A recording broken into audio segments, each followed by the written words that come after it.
his hold on the door and mounting nimbly to his place. "Gentlemen, in the King's name, all of you!" With this hurried adjuration, he cocked his blunderbuss and stood on the offensive. The sound of a horse at a gallop came fast and furiously up the hill.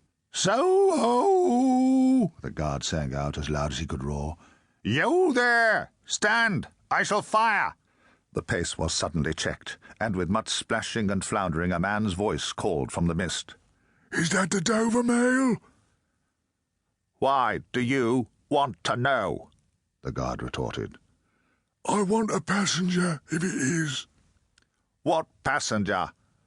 "Mr. Jarvis Lorry." Our booked passenger showed in a moment that it was his name. The guard, the coachman, and the 2 other passengers eyed him distrustfully. "What's the matter?" asked the passenger. Then, "Who wants me? Is it Jerry?" "Yes, Mr. Lorry." "What is the matter?" "A dispatch sent after you from over yonder, T and Co." "I know this messenger, guard," said Mr. Lorry, getting down into the road. "He may come close. There's nothing wrong." The figures of a horse and rider came slowly through the eddying mist and came to the side of the mail where the passenger stood. The rider stooped and, casting up his eyes at the guard, handed the passenger a small folded paper. The rider's horse was blown, and both horse and rider were covered with mud. "Guard," said the passenger in a tone of quiet business confidence. The watchful guard, with his right hand at the stock of his raised blunderbuss, his left at the barrel, and his eye on the horseman, answered curtly, "Sir." "There is nothing to apprehend. I belong to Tellson's Bank. You must know Tellson's Bank in London. I'm going to Paris on business. I may read this?" "If so be as you're quick, sir." He opened it in the light of the coach lamp on that side, and read first to himself, and then aloud. "Wait at Dover for Mademoiselle. It's not long, you see, guard. Jerry, say that my answer was recalled to life." Jerry started in his saddle.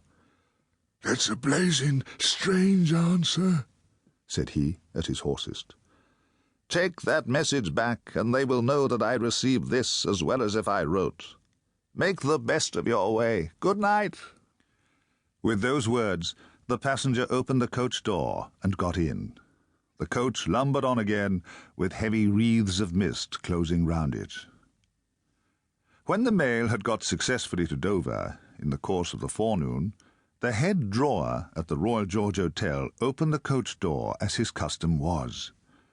The mildewy inside of the coach, with its damp and dirty straw, its disagreeable smell, and its obscurity, was rather like a larger dog kennel. The only passenger still aboard was Mr. Lorry. As he shook himself out of it in chains of straw, a tangle of shaggy wrappers, flapping hat, and muddy legs, he was rather like a larger sort of dog. "There will be a packet to Calais tomorrow, drawer?" "Yes, sir. If the weather holds and the wind sets tolerable fair, the tide will serve pretty nicely at about 2 in the afternoon, sir. Breakfast, sir?" "Please. But first, I want a bedroom and a barber." "Yes, sir. This way, sir, if you please." Mr. Lorry was the only occupant of the coffee-room that forenoon. His breakfast table was drawn before the fire, and as he sat with its light shining on him, waiting for the meal, he sat so still that he might have been sitting for his portrait. Completing his resemblance to a man who was sitting for his portrait, Mr. Lorry dropped off to sleep.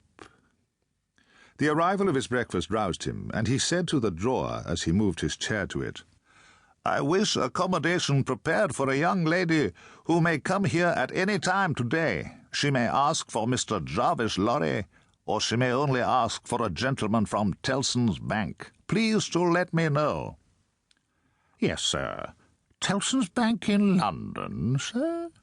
"Yes." "Yes, sir. We've often times the honour to entertain your gentlemen in their travelling backwards and forward betwixt London and Paris, sir. A vast deal of travelling, sir, in Tellson and Company's house." "Yes. We're quite a French house. To keep listening to this audiobook, I've left you a link in the description so you can do it, at no cost thanks to Audible's 30-day free trial.